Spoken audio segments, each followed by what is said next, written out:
BJP का agenda है विकास का, विकसित भारत विकसित उड़ीसा।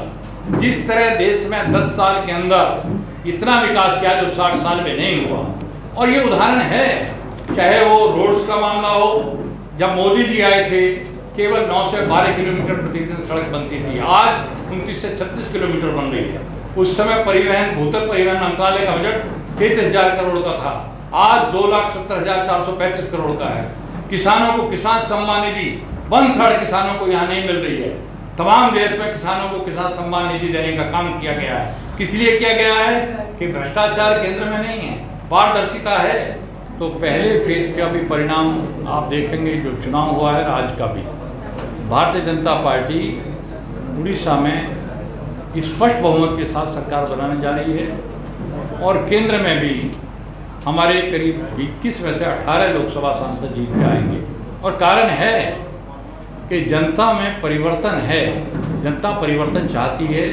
मोदी जी का काम राम के नाम की लहर है, और यही कारण है क्योंकि मोदी जी ने अब तक जो कहा है वो किया है, उनकी क्रेडिबिलिटी बनी हुई है। उड़ीसा के अंदर कानून व्यवस्था का खराब होना, उड़ीसा के अंदर हमारे महिलाओं के साथ अनाचार, अत्याचार, दुराचार होना, और सरकार के द्वारा जो मंत्री करते हैं उनको प्रोटेक्शन दिया जाना, यहाँ से बड़े पैमाने पर पलायन हुआ है बाहर रोजगार के लिए, क्योंकि यहाँ अच्छा इंडस्ट्री अब आने को तैयार नहीं है।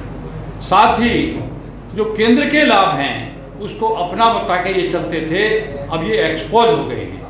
यदि राशन मिलता है, मोदी जी देते हैं 5 किलो प्रति व्यक्ति प्रति माह, उस थैले पर, बैग पर फोटो अपना लगा देते हैं।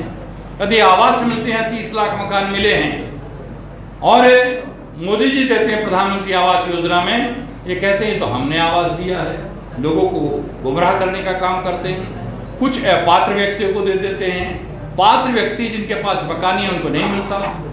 मोदी जी ने संकल्प किया है कि आने वाले समय में ऐसे तमाम लोगों को, गरीब लोगों को जिनको मकान नहीं मिला है, हम मकान देने का काम करेंगे।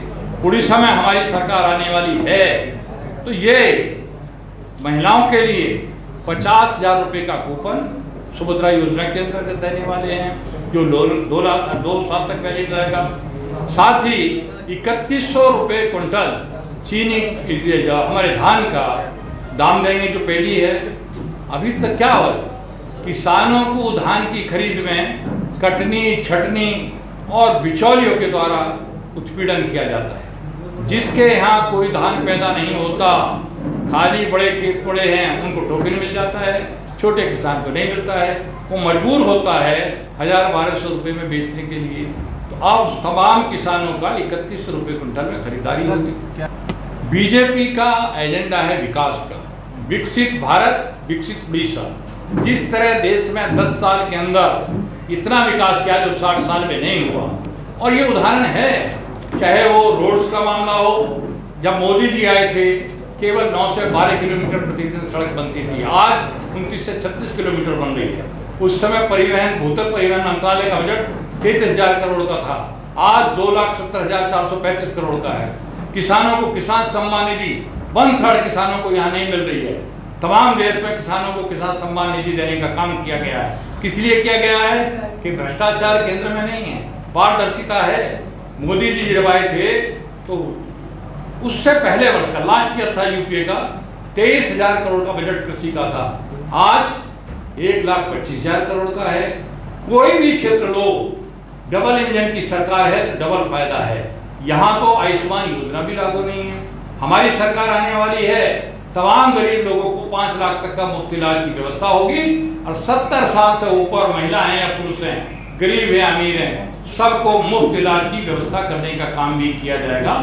तो विकास बड़ा एजेंडा है, और कानूनी व्यवस्था जो यहाँ की चौपट है, इन्वेस्टर्स भाग रहे हैं, महिलाओं की सुरक्षा, ये सारे मुद्दे ऐसे हैं जो भारतीय जनता पार्टी की सरकार आएगी इनका समाधान होगा। जिस तरह देश एक विकसित राष्ट्र की तरफ बढ़ रहा है, दुनिया के सबसे तेज गति से बढ़ने वाली अर्थव्यवस्था हमारी है।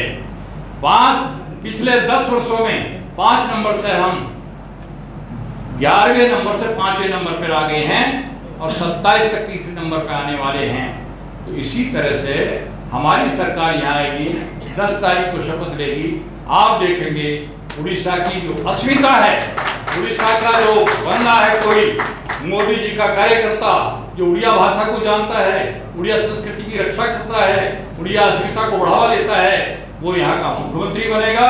और यहाँ की जो सांस्कृतिक धरोहर है, अब बताइए रत्न भंडार कर चाबी गायब होगी, क्या सरकार है? तो ये सब व्यवस्था जो यहाँ भ्रष्टाचार फैला हुआ है, जो यहाँ कानून व्यवस्था खराब है, जो यहाँ आम आदमी परेशान है, किसान परेशान है, यहाँ महिलाएं परेशान हैं, युवा परेशान हैं। आज युवाओं को रोजगार नहीं मिल रहा, बड़े पैमाने पर पलायन कर रहे हैं, दूसरे प्रदेशों में जा रहे हैं। तो आज जब 10 लाख रुपए मुद्रा बैंक से बिना किसी गारंटी के केंद्र दे रहा था, अब उसे 20 लाख करने का संकल्प किया है। तो इससे स्टार्टअप देश भर में कभी सैकड़ों में थे, आज 1 लाख से ऊपर हैं। यहाँ के युवाओं को रोजगार का अवसर मिलेगा। इन तमाम ऐसे जानकारियाँ जो यहाँ की सरकार लोगों को गुमराह करने का काम करी है, वो एक्सपोज होगी।